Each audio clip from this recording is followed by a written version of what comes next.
నీటి మాట లోపల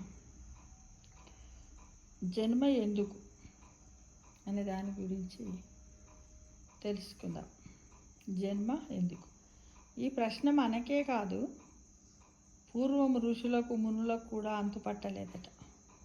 మనము కూడా ప్రతి ఒక్కరు తమను తాము అడగాల్సిన ప్రశ్నకు ఇదే.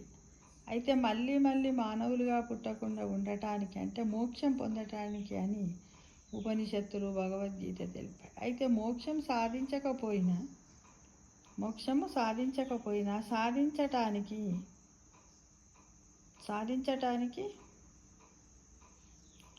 ఏమాత్రం ప్రయత్నము చేయకపోయినా మానవ జీవితాన్ని వ్యర్థం చేసుకున్నట్లే. మరి అట్టి మోక్షాన్ని పొందటానికి ముఖ్యమైన ఏకైక మార్గం ఏమిటి? అదే జ్ఞాన మార్గము లేదా జ్ఞానయోగం. దానిని ఇక్కడ బుద్ధియోగం అని కూడా అన్నారు. అట్టి బుద్ధియోగము మనకి ఎలా లభ్యమవుతుంది? ఇక్కడ ఉపాయాన్ని చెబుతున్నారు. మనం ఏ విధంగా దాన్ని పొందాలి అని. నిత్యము నిరంతరం భగవంతుని యందు చిత్తాన్ని నిలపటం, భగవంతుని ప్రీతితో, ఇష్టముతో, ప్రేమతో, భక్తితో పూజించటం. కనుక ఎప్పుడో ఒకప్పుడు కాక నిత్యము నిరంతరము మనస్సు భగవంతుని యందే ఉండాలి.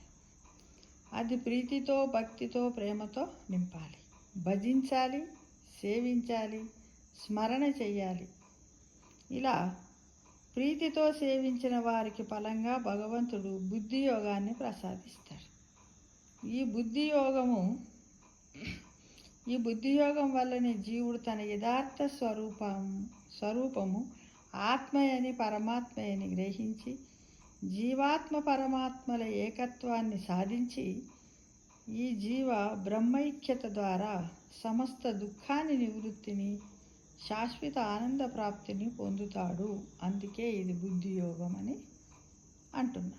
బుద్ధి యోగం అంటే ఈ దేహేంద్రియ మనోబుద్ధులన్నీ అనిత్యమైన అనాత్మక వస్తువులని గ్రహించి వీటిని నిత్య వస్తువైన ఆత్మ నుండి వేరు చేసి చూసే జ్ఞానమే బుద్ధియోగం.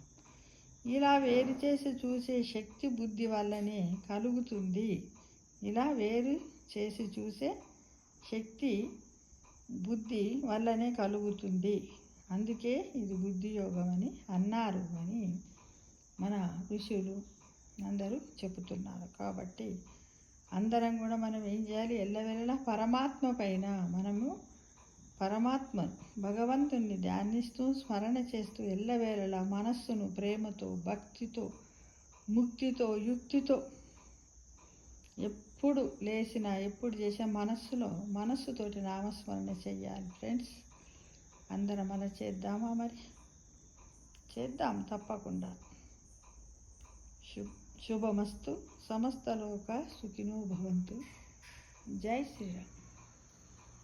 జై శ్రీరామ్.